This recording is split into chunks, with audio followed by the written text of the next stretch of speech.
सतीश चंद्र पांडे स्वागत करता हूं आप सभी को अपने YouTube channel history for you में। आज हम लोग हड़प्पा सभ्यता के आर्थिक जीवन के बारे में जानेंगे। इस आर्थिक जीवन को हमने 3 भागों में विभाजित किया है और ये 3 भाग होंगे। पहला भाग कृषि एवं पशुपालन, दूसरा शिल्प एवं उद्योग, तीसरा व्यापार एवं वाणिज्य। इन तीनों को मिलाकर के हड़प्पा सभ्यता का आर्थिक जीवन पूर्ण होगा और इसमें हम आज के अंक में हड़प्पा सभ्यता के आर्थिक जीवन का पहला भाग कृषि और पशुपालन पर चर्चा करेंगे। इस अंक में हम देखेंगे कि हड़प्पा सभ्यता का कृषि और पशुपालन के रूप में अर्थव्यवस्था में किस प्रकार का योगदान था। कृषि में वह किन किन फसलों के बारे में जानते थे, पशुपालन में वह किन किन पशुओं को अपने पालतू पशु के रूप में जानते थे। तो आइए शुरू करते हैं हड़प्पा सभ्यता के आर्थिक जीवन का पहला भाग कृषि और पशुपालन।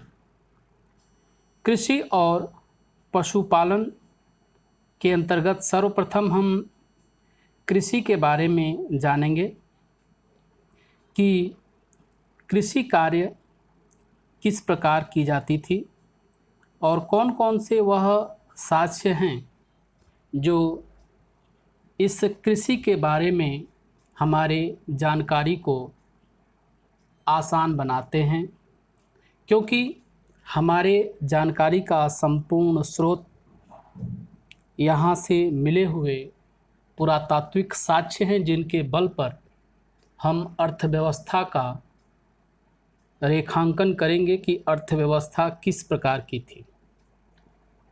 इस हड़प्पा सभ्यता के अर्थव्यवस्था का मूल आधार कृषि है और कृषि इस अर्थव्यवस्था का मूल आधार था। इस बात को प्रमाणित करता है मोहनजोदड़ो से मिलने वाला अनाज रखने का भंडार गृह अन्नागार। अन्नागार के साक्ष्य का मिलना इस बात को प्रमाणित करता है कि अर्थव्यवस्था में खेती महत्वपूर्ण थी। इस कृषि कार्य में कपास की खेती भी होती थी, जिससे वस्त्र बनाया जाता था और यूनानियों ने कपास को सिंडन कहा है, जो सिंधु का यूनानी रूपांतरण है। यहाँ का मुख्य खाद्यान्न गेहूँ और जौ था। परीक्षा में यह प्रश्न पूछा गया है कि हड़प्पा सभ्यता का प्रमुख खाद्यान्न फसल कौन सी थी, तो वह गेहूं और जौ है।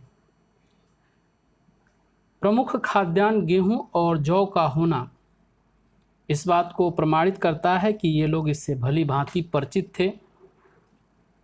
संभवतः यह धान की खेती करना नहीं जानते थे। फिर भी गुजरात के लोथल और रंगपुर से मृतपिंडों में लिपटे हुए धान की भूसी का साक्ष्य मिलना इस बात को प्रमाणित करता है कि यह धान के बारे में, चावल की खेती के बारे में जानते थे। लोथल और रंगपुर से इस मृतपिंड में लिपटे हुए धान की भूसी का मिलना चावल के बारे में उनकी जानकारी को प्रमाणित करता है। हालांकि यह निम्न कोटि का है।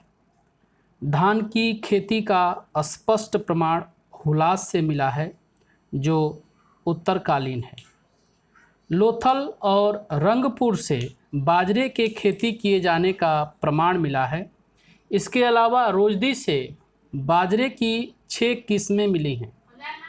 फलों में केला, नारियल, खजूर, अनार, नींबू, तरबूज इनका उत्पादन होता था। और कालीबंगा वह पुरास्थल है जिस पुरास्थल से सर्वप्रथम जुते हुए खेत का साक्ष्य मिलता है। इसके साथ साथ कालीबंगा से मिला हुआ यह साक्ष्य इस बात को भी प्रमाणित करता है कि इस कालीबंगा में एक ही साथ 2 फसलों को उगाया जाता था। ये जैसे हल्की ये लकीरें हैं जो इस प्रकार खींची हुई हैं, इसमें एक फसल बोया जाता था और दूसरी फसल इस तरह बोई जाती थी। इस तरह कालीबंगा हड़प्पा सभ्यता का वह पुरास्थल है जहाँ से जुते हुए खेत का साक्ष्य मिलता है और एक साथ 2 फसल उगाए जाने का साक्ष्य मिला है। व्यापार अनाज विनिमय के माध्यम से होता था, वस्तु विनिमय के माध्यम से अनाज होता था, क्योंकि सिक्के के प्रमाण नहीं मिलते हैं। कुबड़दार बड़े सिंह वाले वृषभ का अंकन मुहरों पर बहुतायत हुआ है। अन्य पालतू पशुओं में बैल, गाय, भैंस, कुत्ता, सूअर, भेड़, बकरी, हिरन, खरगोश आदि थे जो पालतू पशुओं के श्रेणी में थे। हाथी से भी इनका परिचय था। सामान्य रूप में यह कहा जाता है कि हड़प्पा संस्कृति में घोड़े के अस्तित्व नहीं था, घोड़े का अस्तित्व को नकारा जाता है। लेकिन गुजरात के सुरकोतड़ा से घोड़े के अस्थिपंजर, बलूचिस्तान के राना घुंडई से घोड़े के दांत, मोहनजोदड़ो के ऊपरी सतह से घोड़े के अस्तित्व का मिलना इसको प्रमाणित करता है कि ये लोग घोड़े से भी परिचित थे। घोड़े की हड्डियां लोथल, सुरकोटदा, कालीबंगा इन पुरास्थलों से मिला है। इसके अलावा ऊँट की हड्डियां भी अनेक पुरास्थलों से पाई गई हैं, लेकिन किसी भी मुद्रा पर ऊँट का चित्र नहीं मिला है, ऊँट का अंकन नहीं किया गया है। लोथल और नौसारों से घोड़े के मिट्टी की आकृतियां मिली हैं, लेकिन घोड़े का अंकन किसी भी मुद्रा पर नहीं किया गया है।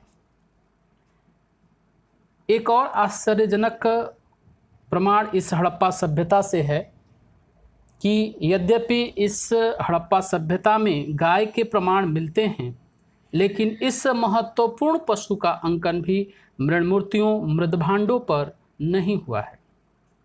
इस तरह हम देखते हैं कि 3 जानवर ऐसे हैं जिनका अंकन हड़प्पा सभ्यता के मुद्राओं पर नहीं किया गया है, और ये 3 जानवर हैं घोड़ा, ऊंट और गाय।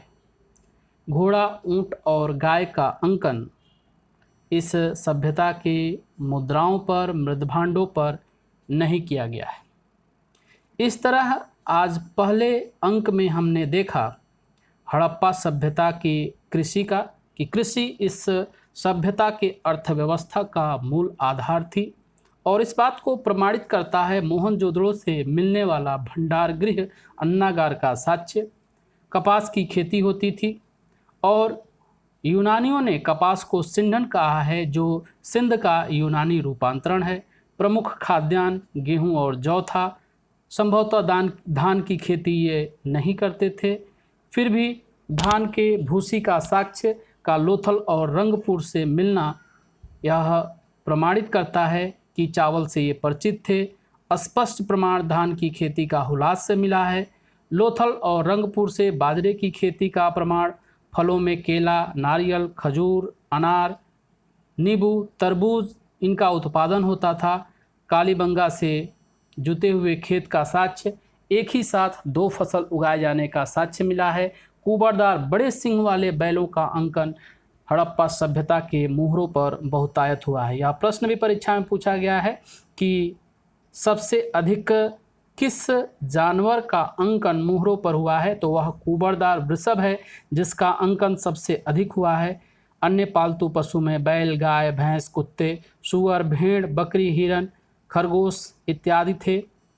सामान्यतः यह माना जाता था कि घोड़े का अस्तित्व हड़प्पा सभ्यता में नहीं था और यह वैदिक काल में आया, लेकिन घोड़े के भी साक्ष्य गुजरात के सुरकोटता से, बलूचिस्तान के रानागंडई से घोड़े के दांत, मोहनजोदड़ो के ऊपरी सतह से घोड़े का अस्तित्व का संकेत मिलता है।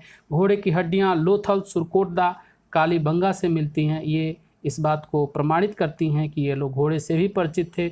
ऊँट की हड्डियां अनेक पुरास्थलों से मिली हैं, लेकिन किसी भी मुद्रा पर ऊँट का चित्र नहीं मिला है।